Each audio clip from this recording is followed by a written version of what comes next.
Bismillahirrahmanirrahim. Assalamualaikum warahmatullahi wabarakatuh. Bagaimana kabarnya anak-anakku?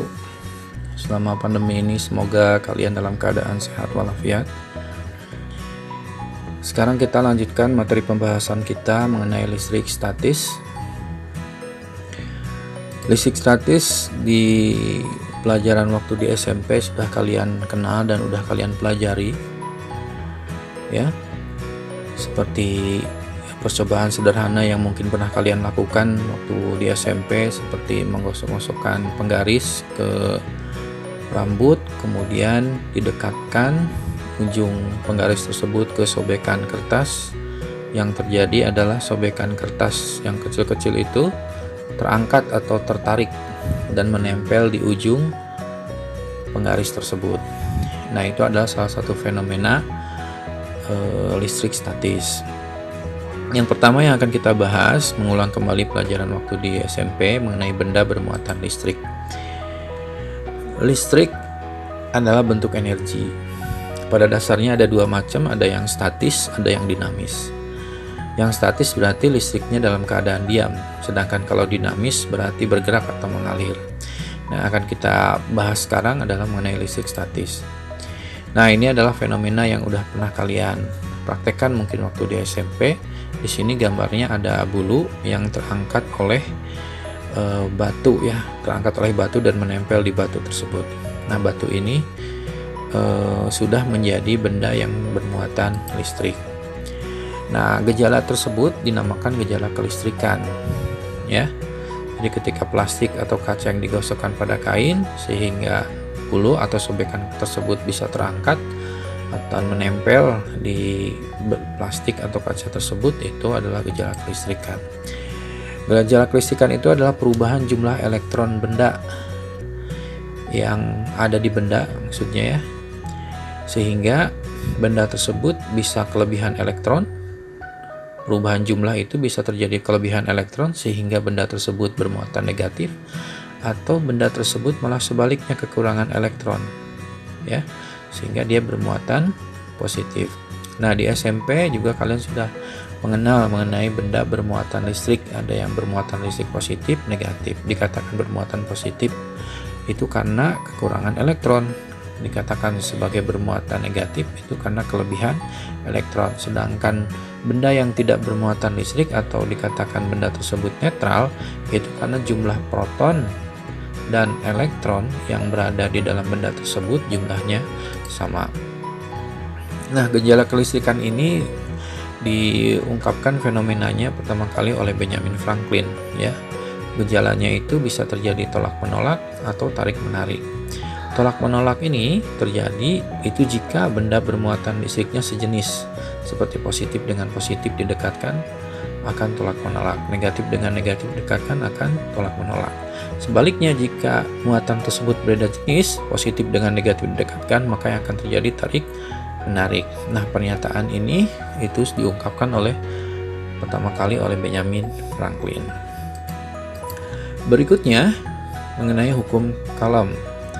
Hukum Coulomb mungkin di SMP juga kalian mengenal sebagai hukum listrik statis, ya, yang diungkapkan oleh Coulomb, Charles Augustin de Coulomb, ya, yang menyatakan bahwa ternyata terjadinya yang tadi yang sebelumnya oleh Benjamin Franklin terjadi adanya gaya tarik menarik dan tolak menolak. Nah, oleh Coulomb ini dihitung berapa besarnya ini gaya tarik menarik dan tolak menolaknya tersebut. Gaya Coulomb ini ada yang menyebutnya dengan gaya listrik, ya. Nah, besarnya gaya Coulomb ini besarnya itu berbanding lurus dengan perkalian besar kedua muatannya. Jadi kalau kedua muatannya itu muatannya besar, maka gaya Coulomb yang dihasilkannya juga besar. Akan tetapi berbanding terbalik dengan kuadrat jarak kedua benda tersebut. Jadi kalau misalnya jarak antara kedua benda bermuatan tersebut semakin besar atau semakin jauh, itu tandanya interaksi gaya tarik menarik atau tolak menolak yang ditimbulkannya akan menjadi lebih kecil. Demikian juga sebaliknya, kalau jarak antara kedua muatannya itu menjadi lebih dekat, maka interaksi gaya tarik menarik ataupun tolak menolak yang dihasilkannya akan semakin besar. Nah, Ini bisa digambarkan seperti begini. Jadi kalau misalnya ada muatan positif negatif didekatkan, dia akan saling menjauh. Yang digambarkan dengan gayanya F nih saling menjauh, tolak menolak. Sedangkan kalau ketika muatan listriknya berbeda jenis, positif dengan negatif didekatkan, maka gayanya ini akan saling mendekat ya. Ini artinya tarik menarik.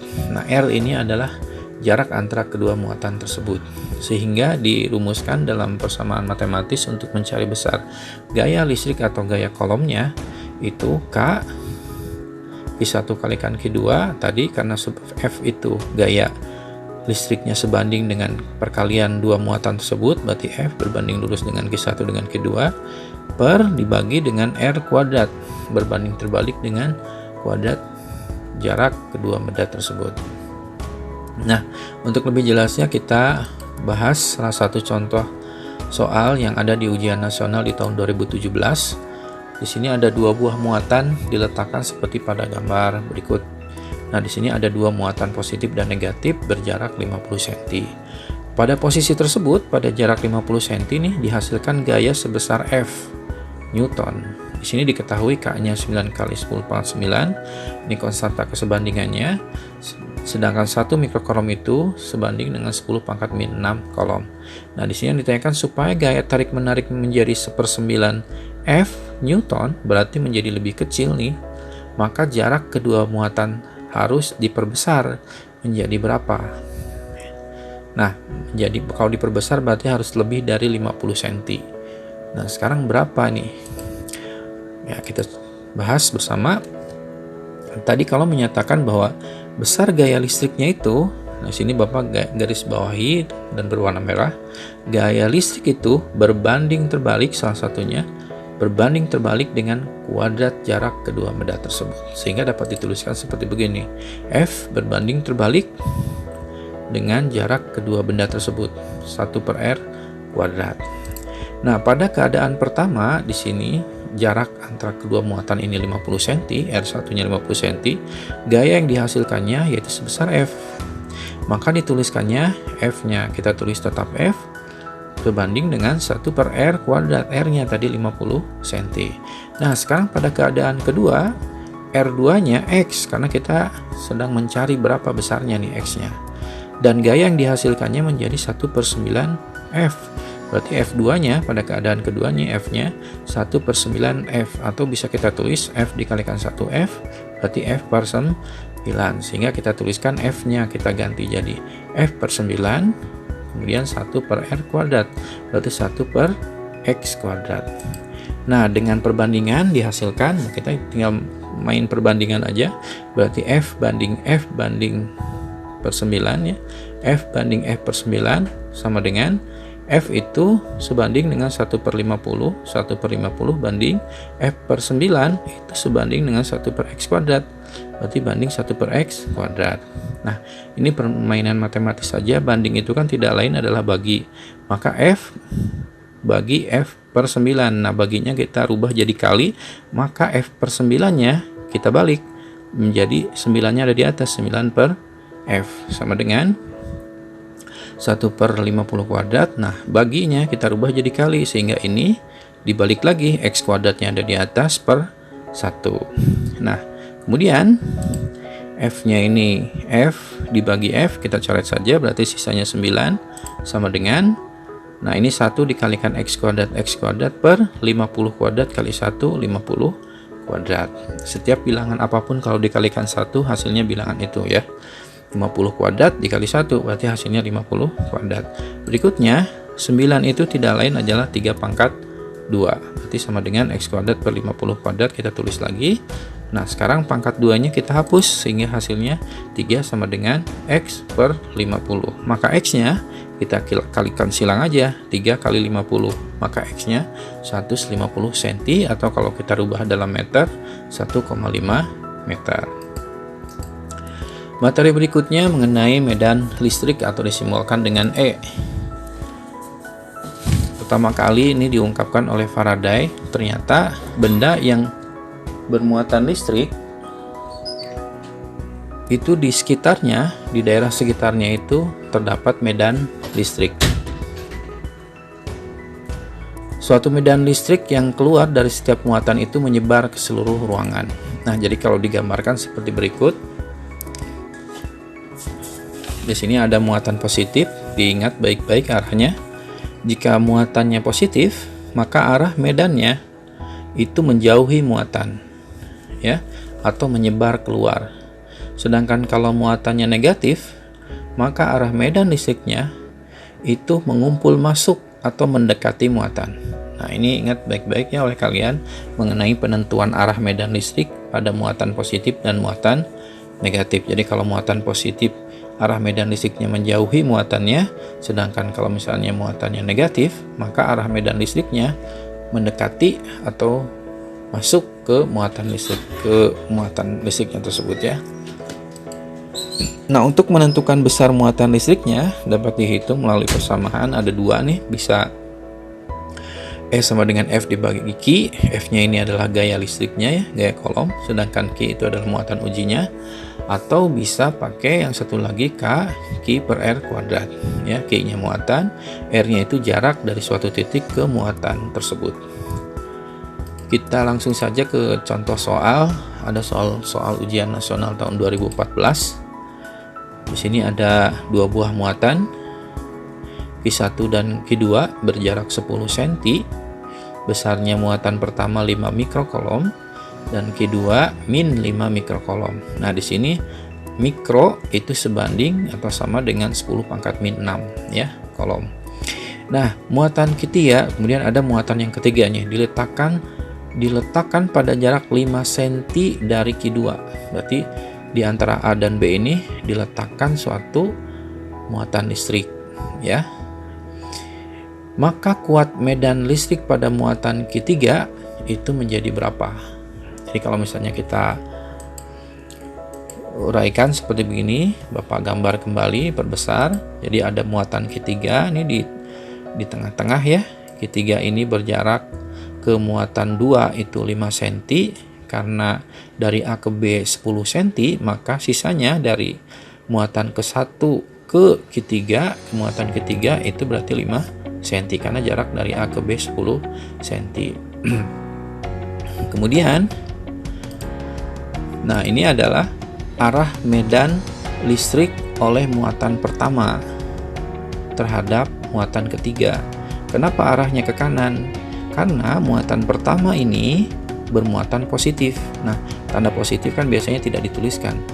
Ingat, arah medan listrik dari muatan positif itu arahnya menyebar menjauhi muatannya. Jadi kalau menjauhi ini muatannya, berarti kalau menjauhi berarti arahnya ke kanan. Berarti arahnya ke sana E1 nih ya, ke kanan, menjauhi. Nah, berikutnya ini adalah E2. E2 ini adalah medan listrik yang dihasilkan oleh muatan kedua terhadap muatan ketiga. Arahnya di sini ke sana, ke kanan juga. Karena di sini muatan kedua bermuatan negatif. Kalau muatan negatif, ingat arah medan listriknya menuju atau masuk ya, menuju muatannya. Di sini kan muatannya nih kedua, berarti arahnya mendekati ya, berarti E2-nya ke kanan juga. Nah, langkah berikutnya kita hitung dulu besar masing-masing medan listrik oleh muatan pertama dan muatan kedua. Kita cari E1 nih adalah medan listrik oleh muatan pertama. Tadi rumusnya kan E itu K Q per R kuadrat. Karena di sini E1 berarti K Q1 per R1 kuadrat. K-nya 9 kali 10 pangkat 9. Q1-nya ini 5 mikrokolom. 5 mikro, 5 kali 10 pangkat min 6 per R1. R1-nya 5 cm, rubah ke meter.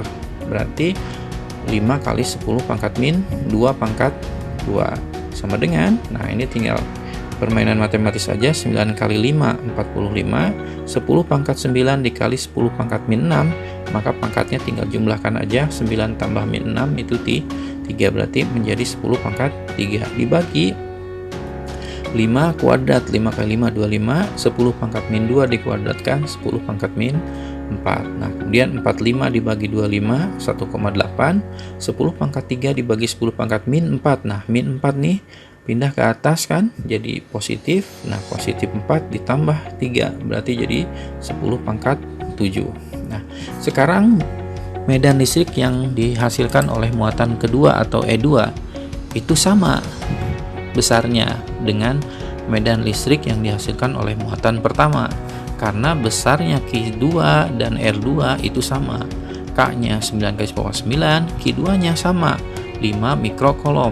Nah, di sini tidak dituliskan bertanda min, karena min di sini menunjukkan bukan nilainya, tetapi menunjukkan bahwa dia adalah muatan listrik negatif, bukan nilainya. Berarti cukup aja tuliskan di sini tidak dimasukkan tanda negatifnya. 5 × 10⁻⁻6 dibagi 5 × 10⁻², sehingga hasilnya sama nih, 1,8 × 10⁻7. Nah, sekarang berapa medan listrik totalnya pada muatan ketiga? Nah, di sini besarnya tinggal dijumlahkan saja. Berarti E1 tambah E2, muatan listrik oleh muatan pertama ditambah medan listrik oleh muatan kedua. Nah, di sini ditambah. Kenapa? Karena E1 dengan E2 arahnya sama. Nah, kalau misalnya ada di soal lain ternyata setelah kalian gambarkan arahnya berlawanan, maka medan listrik totalnya itu tinggal dicari selisihnya atau tinggal dikurangi ya. Karena di sini E1 dan E2 setelah kita gambarkan arahnya sama, maka besar medan listrik totalnya kita jumlahkan. Maka E1-nya tadi 1,8 × 10⁻7 dan E2-nya sama juga 1,8 × 10⁻7, berarti sama dengan hasilnya. Ini tinggal ditambahkan aja 1,8 ditambah 1,8, 3,6, pangkatnya tetap 10⁻7. Dengan demikian besar medan listrik total pada muatan ketiga itu sebesar 3,6 × 10⁻7. Demikianlah untuk pertemuan saat ini.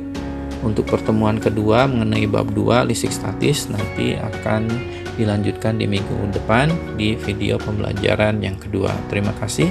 Wassalamualaikum warahmatullahi wabarakatuh.